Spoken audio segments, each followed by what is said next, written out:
Tanah Jayamukti pernah berdiri dalam damai. Sawah terbentang luas, rakyat hidup sederhana namun cukup. Di bawah kepemimpinan bupati, kehidupan berjalan tenang tanpa banyak gejolak.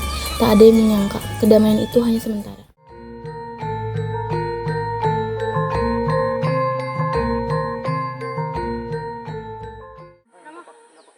Dia siapa?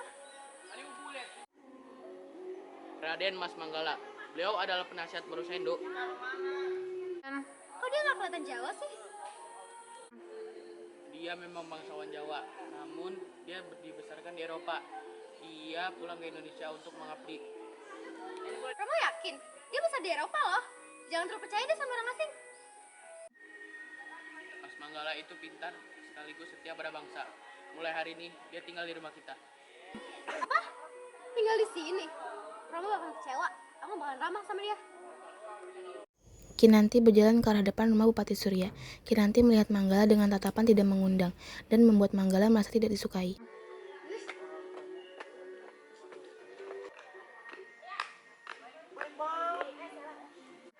Kamu tidak suka saya Kinanti, padahal perempuan lain berlomba-lomba mendekati saya.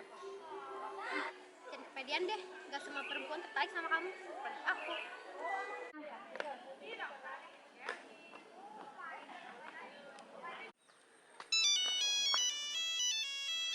Kok semuanya nih?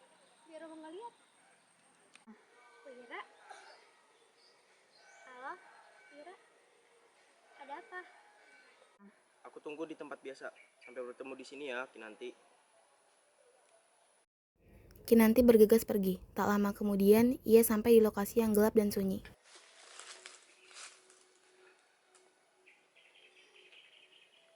Halo Wira, aku sudah sampai. Kamu di mana?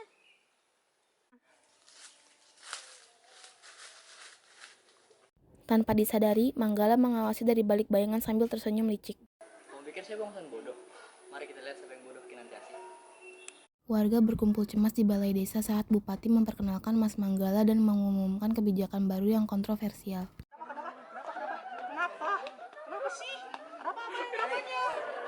Mohon perhatian semuanya. Beliau adalah Mas Manggala. Beliau adalah penasihat politik baru saya. Setelah rapat, saya memutuskan mulai minggu depan anak-anak wajib bekerja di ladang demi kemajuan ekonomi kita. Rama, gak bisa gitu dong. Itu tuh jadwal mereka belajar. Mereka itu anak-anak, bukan bersawah. Tenang Kinanti, belajar di sawah itu lebih nyata. Kita butuh tenaga mereka agar Jayamukti kuat. Aku gak tahu ya rencana kamu apa. Tapi aku gak akan biarin masa depan mereka dirampas. Manggala, Bupati, dan para pejabat Belanda meninggalkan Kinanti yang terpaku di tengah kerumunan warga.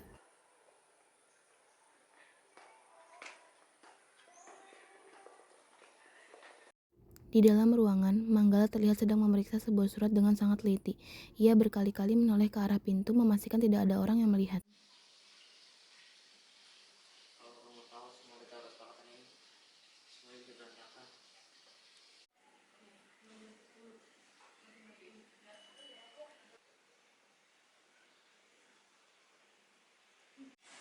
Kesepakatan. Cek sekali kau Manggala. Aku yakin surat yang di atas meja kerja Manggala siang tadi itu bukti dia kerjasama dengan pihak asing. Romo benar-benar sudah dicuci otaknya. Kinanti merasa lelah dan membutuhkan Wira untuk curhat dengannya. Ia menelpon Adipati Wira.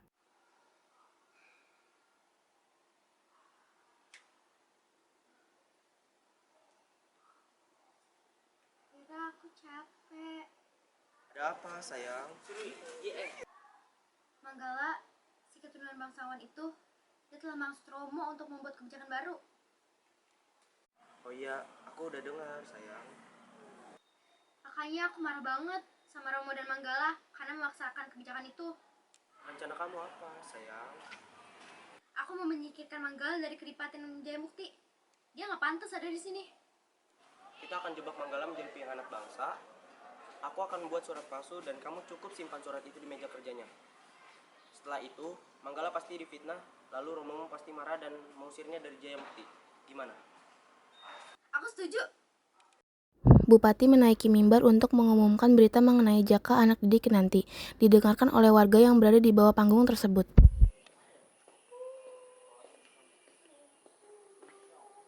Mohon perhatian para warga. Hari ini saya dapat laporan, Jaka mencuri ikan dan hasil panen. Sesuai aturan yang ada, Jaka akan saya hukum. Cambuk sebanyak 20 kali. Kinanti melihat Jaka di kerumunan warga tersebut, segera menghampiri Jaka yang berada di tengah kerumunan warga.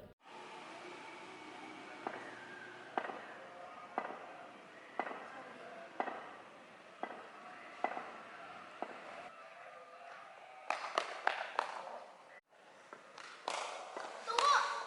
Jaka tidak bersalah. Aku yang menyuruhnya untuk mencuri. Jika hukuman 20 cambuk itu harus dilaksanakan, biar aku yang menanggung semuanya. Aku siap menggantikan Jaka. Aku siap dicambuk 20 kali di hadapan kalian semua. Apa yang kamu lakukan nanti? Minggir. Jangan sakiti anak didikku. Aku rela mati untuk membela Jaka yang tidak bersalah.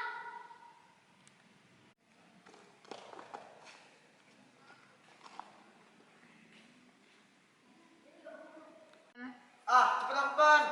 Baik, saya akan mulainya. Tutup mata kamu nanti. Ini akan menyakitkan. Aku tidak akan menutup mataku. Aku ingin melihat wajahmu supaya aku ingat betapa aku membencimu, Manggala. Hukuman cambuk Kinanti ditonton para warga. Kinanti terlihat kesakitan dengan cambukan dari Manggala. Semua warga melihat Kinanti dengan khawatir. Baiklah, jika itu maumu, saya akan lakukan.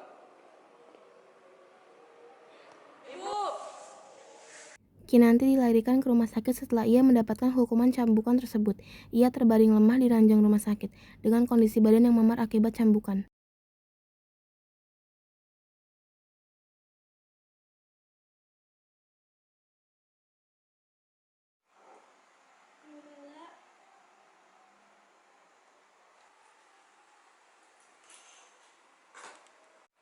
Saya di sini. Ada apa? Kamu mau maki saya?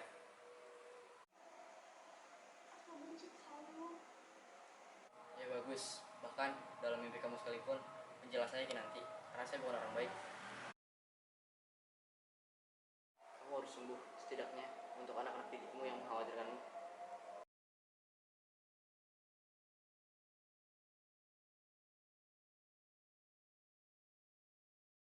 Mbak Kayulina menghubungi Kinanti yang berada di rumah setelah mendengar kabar di balai desa. Nanti, kamu sudah dengar kabar terbaru tidak? Ada apa, Mbak Kayu? Itulah ada kebijakan baru, pekerjaan petani akan digantikan oleh mesin. Hah? Apa sih ngawur? Kinanti menuju balai desa dan akhirnya Kinanti berdiri bersama puluhan warga desa yang sedang berdemo. Kami mau bertani, gerakan mesin, turunkan pajak. Kami tidak mau sekarat. Hal ini sudah ditetapkan oleh Bupati. Siapa yang menolak akan dianggap pengkhianat dan ditangkap. Kalian tangkap mereka dan tangkap Kinanti juga. Kinanti dan beberapa warga dibawa ke penjara bawah tanah oleh pengawal Manggala. Seumur umur, baru kali ini aku masuk ke penjara bawah tanah. Manggala juga ya masukin aku ke penjara yang isinya laki-laki kriminal semua. Akhirnya ada tahanan cantik lagi. Dulu ada, tapi dia meninggal karena disiksa. Si Ambarawati. Apakah nasibmu akan seperti Ambarawati? Apa? Ambarawati? Kenapa dia bisa masuk penjara ini? Tanya saja pada romomu. Dialah yang memasukkan anak ke sini. Tidak mungkin. Ya mungkin di matamu, romomu terlihat seperti ayah yang baik dan sempurna. Tapi siapa sangka di balik itu? Dia adalah pembunuh perempuan bernama Ambarawati.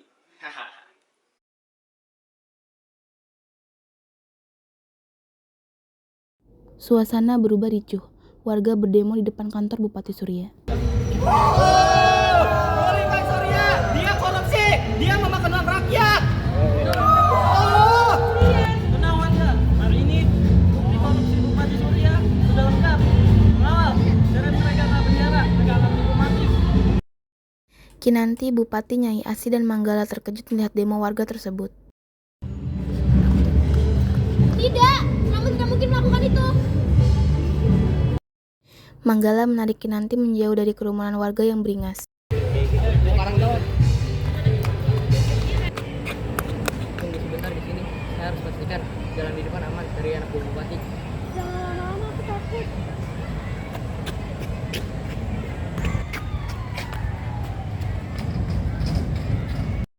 Manggala pergi dan sengaja meninggalkan Kinanti sendirian.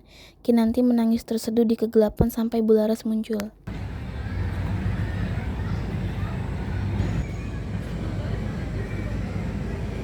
Kinanti? Astaga, Kinanti, jangan menangis.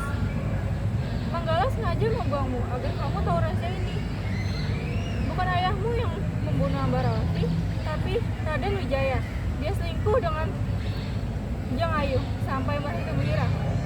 Dan Ibu Ambarawati meninggal karena hancur hati. Di balai desa, Raden Wijaya sedang merayakan kemenangannya. Jeng Ayu muncul membongkar kebusukannya. Akhirnya aku bisa menyingkirkan si Sorya. Wijaya, kau pikir bisa duduk manis setelah membuangku? Ambarawati saja sampai gila karena tahu kamu hamiliku. Diam kamu! Kamu dan anak harammu tidak berhak bicara di sini. Jadi, aku hanya alat bagimu. Ayah, aku ini bukan anak sah. Kamu hanya sampah, Wira. Wira menembak Wijaya hingga tewas. Wira dan Jeng Ayu diseret ke penjara oleh para pengawal.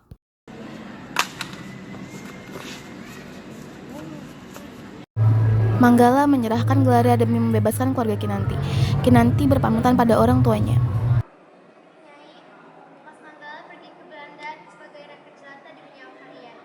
Izinkan aku menyusulnya. Pergilah, Dok. Gelar ini tidak sebanding dengan cintamu.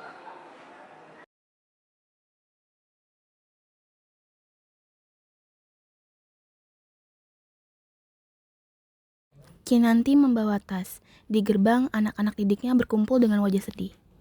Ibu! Ibu guru ingin pergi. Nanti siapa yang mengajar kami, Bu? Ibu pergi sebentar, kalian belajar yang rajin ya. Mas Manggala ingin kalian memajukan Jaya Mukti. Hati-hati di jalan Kinanti, aku akan menjaga mereka.